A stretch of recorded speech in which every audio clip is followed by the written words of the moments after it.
लोग कहते हैं ना कि लाखों को आप पढ़ाते हैं, होते तो कम का है, क्योंकि कौन अपने लिए सीरियस है वो भी मैटर करता है।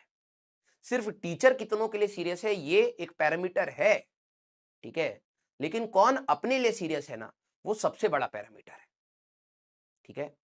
आपको यही कंटेंट किताबों में भी मिलेगा, यही कंटेंट यूट्यूब पे फ्री भी मिलेगा। आपने लाइव बैच इसलिए ज्वाइन करा था कि आप कनेक्टेड फील करके पढ़ें, और आज जो पहला दिन था जिस दिन आपने खुद से प्रण लिया था कि सर मैं तो बहुत अच्छे से करने वाला हूं, इस बार मैं 10वीं और 11वीं में जो मेरे से कमियां रही हैं वो मैं नहीं होने दूंगा, आपने शायद वो दोहरा लिया है ना, दोहरा लिए। और अभी भी समय है, कम है लेकिन अभी भी है। आप अक्टूबर में भी मेरे से पूछेंगे कि सर क्या यहां से हो सकता है, मैं कहूंगा हो सकता है, ठीक है। डिपेंड करता है आपने कितना पीछे खराब किया है और कितना बनाया है, लेकिन मैं उस चीज का जवाब आपको अक्टूबर में नहीं समझाना चाहता।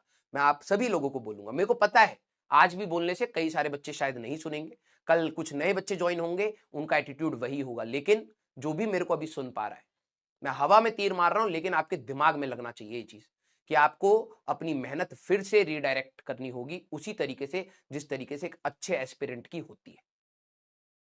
जिस दिन आप एग्जाम देने जाने वाले होते हैं उससे पहले का जो आपका अंदर स्ट्रेस होता है, कईयों को नींद आती है, ठीक है, तो एग्जाम से पहले तो नींद भी भाग जाती है। क्यों? क्योंकि उस समय आप 100% सीरियस हो चुके होते हैं। आपके सामने सिर्फ एक गोल होता है और उसके अलावा आपका दोस्त आके बोले ना भाई उसके साथ चलते हैं घूमने, आपका दिमाग काम नहीं करेगा वहां पर। आपके लिए यह बात क्लियर रहेगी कि भाई कल मेरा एग्जाम है, अभी हट जा, ठीक है। और अगर आपको लग रहा है अभी आपके पास टाइम है ना, ये बहुत बड़ा मिथ है, यूं निकल जाएगा टाइम। जिस तरीके से आप एग्जाम से 1 महीना पहले सीरियस होकर पढ़ते हैं, उसी एफिशिएंसी को अटेन करने की कोशिश करना स्टार्ट कर दीजिए। 1 हफ्ते में आइए उस एफिशिएंसी पे, क्योंकि अब आपके एग्जाम पास आ चुके हैं, आपके हाफ ईयरली आएंगे, ठीक है। 1-1.5 महीने में हाफ ईयरली बोलिए, मिड टर्म्स बोलिए, कुछ भी बोलिए।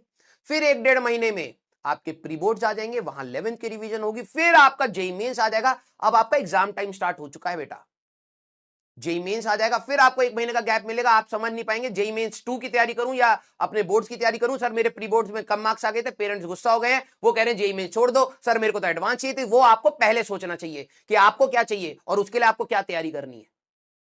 फिर जब आप बोर्ड्स देके जैसे ही होंगे 10-15 दिन के अंदर, फिर जेईई मेंस सर मैं तो रिवाइज नहीं कर पाया, हो गए बेटा आप ड्रॉपर के लिए तैयार।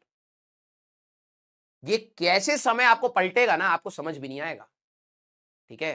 तो it's my request to all of you, all of you, ठीक है, प्लीज अपने आप को संभालिए। अगर आपके पास कुछ कमियां हैं, कुछ डीपीपीस का बैकलॉग है, कुछ लेक्चर्स का बैकलॉग है, खत्म करिए। कोई दूसरा करके नहीं देगा, कोई दूसरा करके नहीं देगा, वो आप ही को करना है। उसके ऊपर क्वेश्चन आप ही को करने हैं, एग्जाम आप ही को देना है। अब आप उस पर प्रोकेस्टिनेट करें कि नहीं यार आज नहीं कल कर लेंगे, तो वो आपका समय है, और फिर जो वो टाइमलाइन है वो कम होता चला जाएगा। एक पॉइंट के बाद आप उसको रिप्लेनिश नहीं कर पाएंगे और वापस उठ नहीं पाएंगे। जब आप देखेंगे दूसरा बच्चा कहां तक पहुंच गया है, फिर आधा डिमोटिवेशन वहां से आना स्टार्ट होगा कि अब मैं स्टार्ट कर रहा हूं, होगा या नहीं होगा। और ये हर साल मैं इस चीज का जवाब देता हूं। हमें तो ऑप्टिमिस्टिक होकर बोलना पड़ता है बेटा तू कर ले जाएगा, लेकिन हम ये नहीं पूछते तू करना कितना चाहता है। और इस साल मैं आपसे पूछूंगा कि करना भी चाहते हो या नहीं करना चाहते, और अगर आप करना चाहते हो तो आपने पीछे खराब क्यों किया, इसका जवाब आपसे मैं मांगूंगा।